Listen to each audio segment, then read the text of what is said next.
Des écoles trop petites, des classes surchargées et des élèves qui font parfois cours dehors. Dans certaines écoles rurales du Bénin, les conditions d'éducation sont parfois déplorables. Ces images ont été prises par notre observateur Arsène Donouville, qui a visité plusieurs villages du département des Collines dans le centre du pays.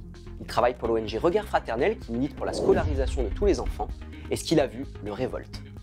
L'équipe de Regard Fraternel, nous tous nous avons pleuré.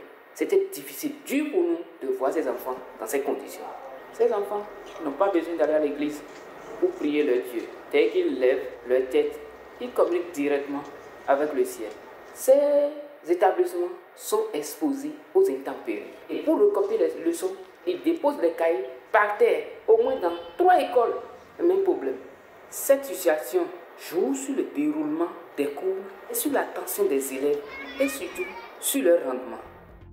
Nos observateurs béninois nous alertent souvent sur les difficultés rencontrées par les enfants pour aller à l'école, comme ici à Ganvier, où ils doivent parfois traverser le lac sur des radeaux de fortune.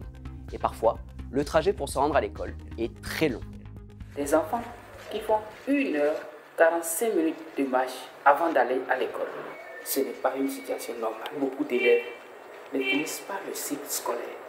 J'appelle aux autorités car j'ai vu les conditions d'éducation de ces enfants. Ces enfants qui, pour la plupart, ne sont que des enfants démunis, en majorité des orphelins, doivent recevoir une éducation au même titre que les enfants des riches. Nous avons montré ces images au ministre béninois en charge des écoles primaires. Il reconnaît que la situation n'est pas normale et affirme que son gouvernement prévoit de construire et de rénover plus de 7000 classes, mais aussi de recruter 10 000 enseignants d'ici 2021. Si vous voulez alerter notre rédaction sur l'état d'une école près de chez vous, contactez-nous à observateur@france24.com.